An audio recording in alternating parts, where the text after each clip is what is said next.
Основното јавно обвинителство Скопје донесе наредба за спроведување истражна постапка против лицето кое вчера пукаше во поранешниот министер за здравство Никола Тодоров.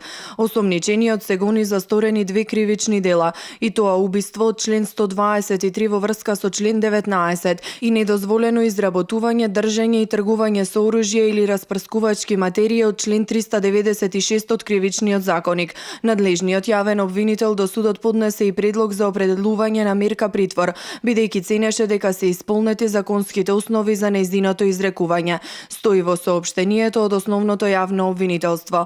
Според кривичниот законник, дедото на Тамара се соочува со затворска казна од 5 години по обидот за убиство врз поранешниот министер за здравство Никола Тодоров. Во членот 19 пишува дека тој што со умисла ќе започне извршување на кривично дело, но нема да го доврши. Ќе се казни за обид на кривичното дело за кое според закон може да се изрече затвор од 5 години или потешка казна, а за обид на друго кривично дело само кога законот изречно пропишува казнување и за обид. Ставот 2 од истиот член предвидува сторителот да се казни за обид во границите на казната пропишана за кривичното дело, а може да се казни и поблаго. Од Министерството за внатрешни работи претходно информираа дека ги собрале сите потребни докази. Изработен е извештај за настанот и тој е предаден на јавниот обвинител.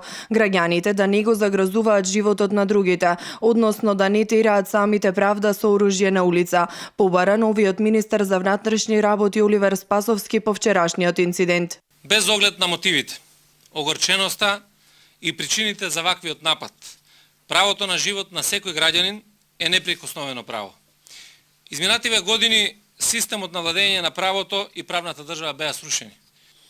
Институциите на државата мора да работат во интерес на заштита на граѓаните и почитување на правниот поредок. Доколку било кој носител на функција сторил кривично дело, додека е извршувал функцијата против него, нека се води соодветна кривична постапка, водејќи се од начелото на објективност и начелото на презумпција на невиност. Упатувам повик до сите граѓани да не превземаат никакви действија со кои ќе го загрозат сопствениот живот или животот на граѓаните воопшто. Осуда за инцидентот и барање до надлежните институции за целосно расчистување на настанот и соодветни санкции за сторителот пристигна од политичките партии како и од голем број на партиски и владини функционери.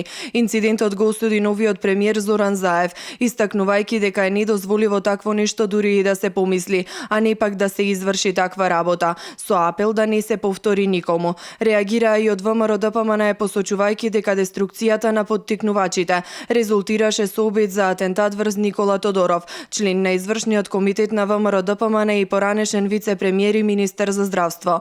Лидерот на партијата Никола Груевски потсети дека ова не е прв случај на напад против функционери на ВМРО-ДПМН, вклучувајќи го и него и неговото семејство, а неодамна беше поставена и бомба пред домот на родителите на Антонио Милошовски. Напад се случил и врз Гордана Јанкуловска, каде што настрадал нејзиниот автомобил.